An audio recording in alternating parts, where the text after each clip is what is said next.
Bonsoir et bienvenue dans l'Africa Newsroom. À la une de l'actualité ce soir, des points encore obscurs ou carrément impossibles à exécuter. Positionnement du pouvoir malgache après la demande de la Haute Cour constitutionnelle de composer un gouvernement d'union nationale avec un Premier ministre issu de l'opposition. Le camp présidentiel réfractaire à la décision de la plus haute juridiction du pays. La formation d'un gouvernement d'union nationale, justement. Est-ce le dernier espoir pour Madagascar d'éviter l'escalade entre opposition et pouvoir? On en débat dans un instant avec nos invités. Au Kenya, le service national de la jeunesse est éclaboussé par un nouveau scandale de corruption. Des détournements à hauteur de 90 millions de dollars au sein de cette organisation chargée d'offrir une formation militaire aux jeunes. Une vingtaine de suspects sont actuellement entre les mains de la police. Dans la troisième partie de cette émission, direction la République démocratique du Congo, dans la province de l'Équateur, où la lutte contre le virus Ebola se poursuit. 35 cas confirmés, incluant 12 décès depuis le début de l'épidémie. Les ONG sont en première ligne dans la bataille. Et pour débattre de ces actualités, avec moi sur ce plateau, Monsieur Raphaël Goma. Bonsoir. Bonsoir Zara. Vous êtes enseignant-chercheur à l'Université Paris 13 Villetaneuse. Merci à vous d'avoir accepté notre invitation. À mes côtés également, Monsieur Kabinet Fofana. Bonsoir. Bonsoir Zara. Vous êtes analyste politique. Un grand merci à vous également. Et on passe tout de suite à l'actualité politique.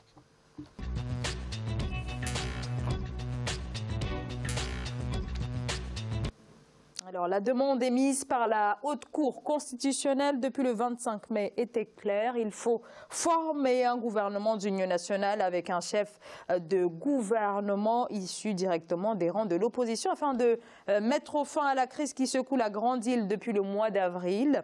Du côté du pouvoir, on dit ne pas comprendre cette décision. Le président Radzaonari Mampiane demande des précisions à la Haute Cour qui, faute de déchoir le chef de l'État comme l'exige, l'opposition a opté donc pour un gouvernement d'union nationale, Solange Dubois. En attendant de statuer sur la déchéance du président Radzaonari Mampiane, comme le réclament ses adversaires, la Haute Cour constitutionnelle malgache a sommé le chef de l'État de composer un gouvernement d'union nationale avec un Premier ministre issu de l'opposition.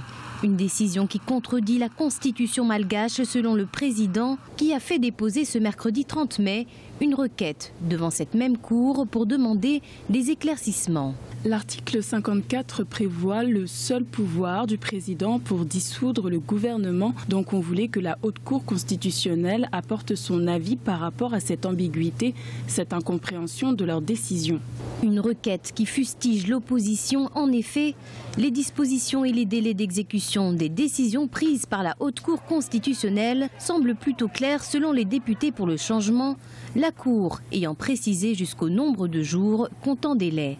Si on lit la décision de l'HCC, il y a quelques ambiguïtés, il y a des précisions qui pourraient être nécessaires. Qu'en sera-t-il de la nomination du Premier ministre si l'accord politique intervient justement après la nomination du Premier ministre? Donc la démarche du président pourrait s'expliquer. Pour rappel, la majorité au pouvoir ainsi que l'opposition disposent jusqu'au 4 juin pour trouver un accord. Passé cette date, un nouveau gouvernement de consensus verra le jour et le nouveau gouvernement devra être formé sur la base des dernières législatives, avec un nouveau délai de 7 jours.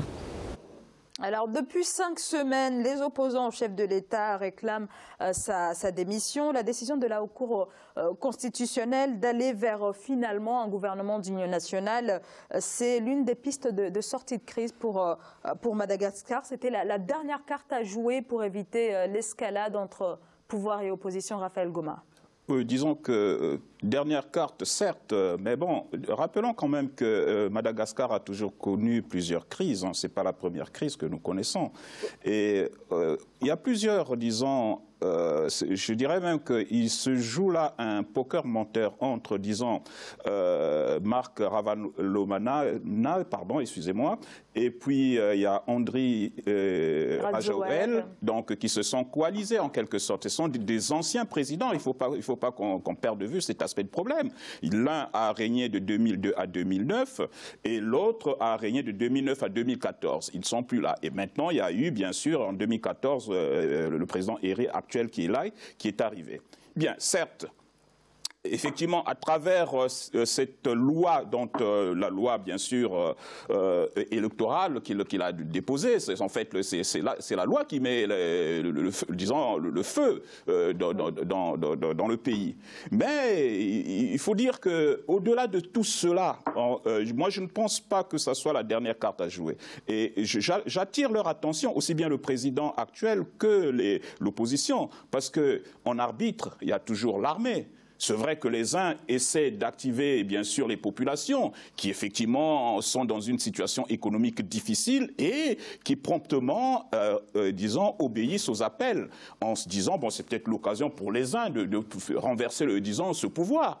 Et les autres en se disant, bon, ben, nous, on veut garder le pouvoir. Bref, moi, je pense que c'est une décision sage, je dirais, que la Haute Cour constitutionnelle est appelée à former un gouvernement de consensus. Je crois que c'est une décision sage et que les uns et les autres doivent effectivement réfléchir au niveau de leur base, de leurs états-majors pour, disons, prendre l'offre qui est offerte. Sinon, ben, il y aura eu d'autres alternatives qui risquent d'être peut-être difficiles. Alors, est-ce que la Cour constitutionnelle, bien que dans une tentative de trouver des pistes pour sortir de cette crise, n'outrepasse pas un petit peu ses prérogatives dans ce cas de figure, comme le dénoncent justement les avocats du chef de l'État qui, sur la base de l'article 54 de la Constitution malgache, voilà, cet article dit que seul le président de la République peut dissoudre son gouvernement. Donc là, est-ce que le rôle de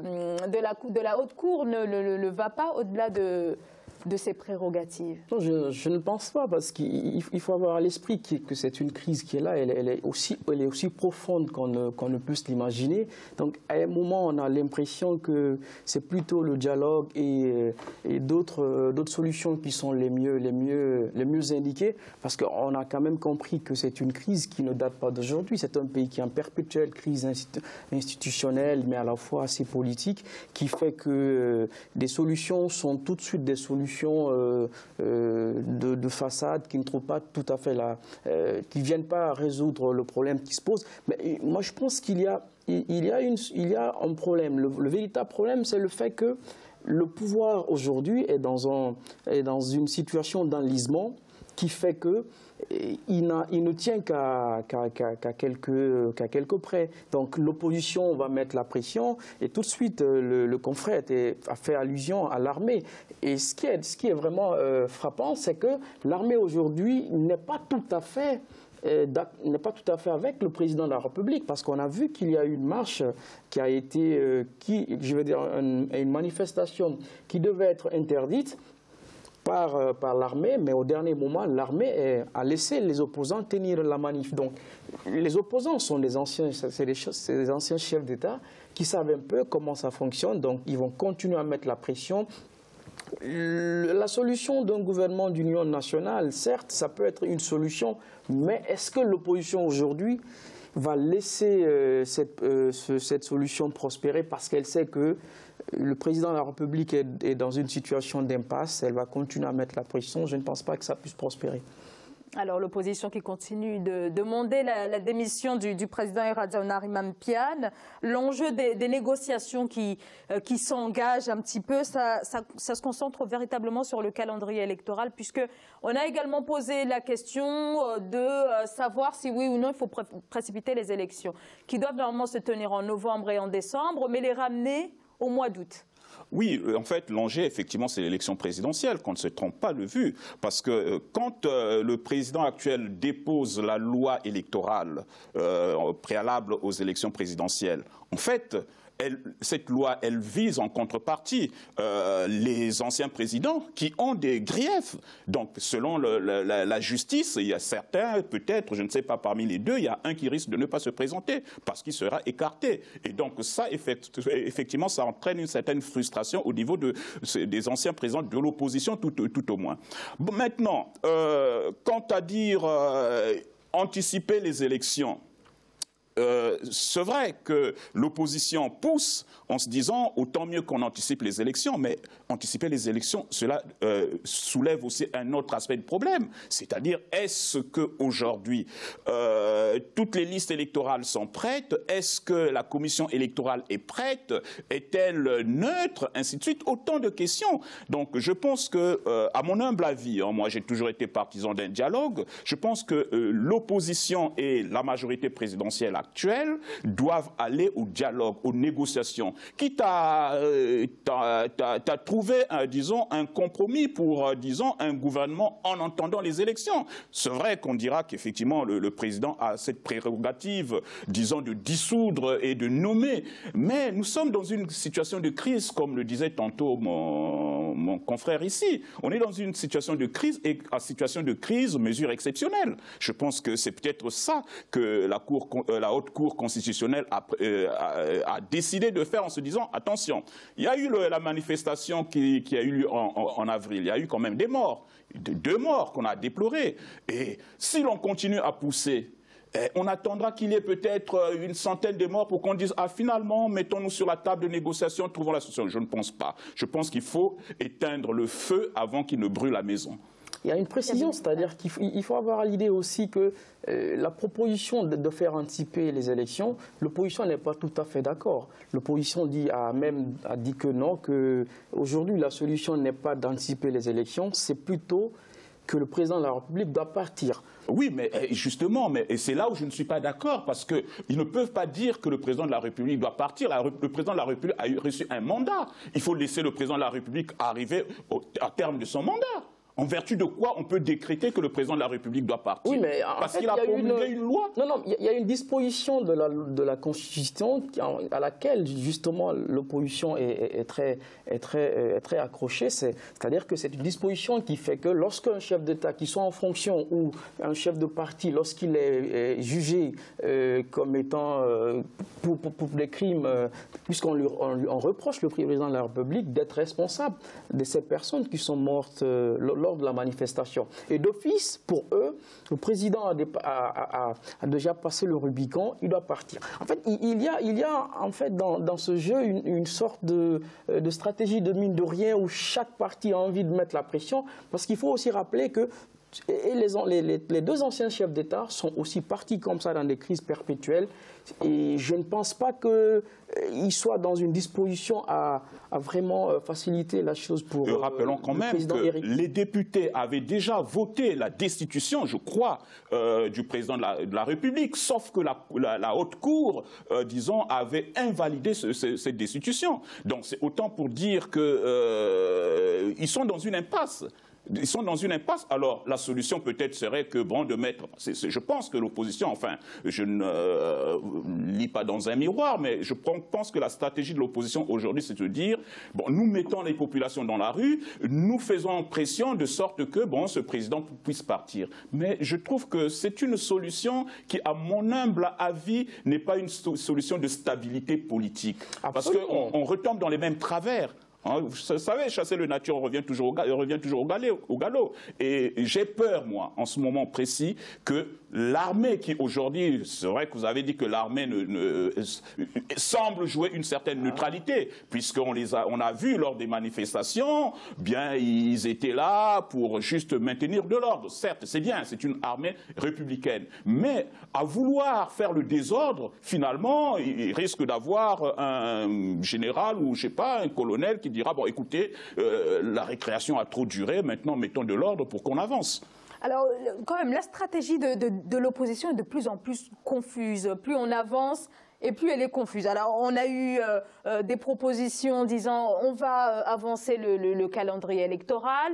Et là, on a, oui, est-ce qu'il faut mettre, oui ou non, un gouvernement d'union nationale en place? Et finalement, l'opposition dit non à tout. Donc là, très clairement, la fronde menée, notamment autour de l'ex-président Radzoel, il s'agit de précipiter véritablement les élections. Non, mais absolument. C'est plutôt de faire partir le chef de l'État. Ils sont dans une disposition... C'est un rapport de force, là, absolument. Véritablement, aboutir à cette démission. C'est un rapport de force qui est aujourd'hui favorable à l'opposition, qui a, en plus du fait qu'elle soit unie, il y a toute la classe sociale, la société civile est avec elle. Et donc, le président de la République, et tout ça est aussi déterminé par un contexte économique qui ne prête vraiment pas au chef de l'État. Alors, il est tout seul. L'opposition va continuer à mettre la pression. L'idée aujourd'hui, c'est de pouvoir aller vers des élections qui puissent permettre à la désignation d'un chef d'État démocratiquement élu. Mais le véritable problème, il est profond. C'est justement le fait qu'ils sont dans un système où il n'y a pas de confiance. On pense que le chef de l'État contrôle le système électoral, donc les élections ne seront pas des élections crédibles et consensuelles. Oui, alors le président dit ne pas comprendre finalement cette injonction de la HCC qui est pourtant assez claire, hein, on l'a dit tout à l'heure, il faut la démission de l'actuelle équipe gouvernementale. Alors le chef de l'État a déposé par ses avocats une requête à la HCC pour lui demander d'éclaircir finalement ces décisions. Là, le pouvoir tente clairement de gagner du temps. On sait que les élections vont se tenir en novembre. On va plutôt parler au conditionnel. Donc là, il s'agit de gagner du temps. Oui, je pense qu'en fait, il s'agit de gagner du temps, arriver jusqu'à la date légale des élections. Sinon, je ne vois pas. Mais à vouloir, disons, jouer au chat et à la souris, il risque de se retrouver parce que tantôt on disait que les populations, effectivement, soutiennent l'opposition. Parce qu'effectivement, qu'on le veuille ou pas, aujourd'hui, il y a un problème d'insécurité à Madagascar. Il y a un problème économique. Et tous ces ingrédients font que les populations en ont marre. Et donc, suivent, bien sûr, l'opposition pour que l'on puisse renverser, disons, ce pouvoir. Mais, à mon humble avis, je pense que le président actuel devait être un peu lucide. Et en se disant que face à une impasse, il faut toujours trouver la solution médiane qui permettra effectivement de sauver non seulement son pouvoir, mais aussi, bien sûr, les institutions de la République et peut-être aussi des vies humaines. Cabinet Fofana, un dernier mot. Oui, parce que même la solution de mettre en place un gouvernement d'union nationale, il y a un problème qui se pose. Parce que le choix du Premier ministre, aujourd'hui, chacune des parties fait comprendre qu'elle a plus de possibilités, que son pouvoir, la représentativité sur l'espace public et politique fait qu'il leur revenait le droit de choisir le Premier ministre. Il y a même eu des manifestations au cours desquelles le chef de l'État, à travers son porte-parole, a dit oui, que c'était eux qui devaient choisir parce qu'ils sont sensiblement les plus représentatifs sur l'échiquier politique. Donc, en fait, on est face à une impasse où la solution, aujourd'hui, ce serait, à mon humble avis, que le président de la République rende tout simplement le tablier, au moins que le pays retrouve la stabilité et puis éventuellement organiser des élections auxquelles le parti du chef de l'État pourrait participer. Merci beaucoup à tous les deux. On marque une très courte pause. Restez avec nous, à tout de suite.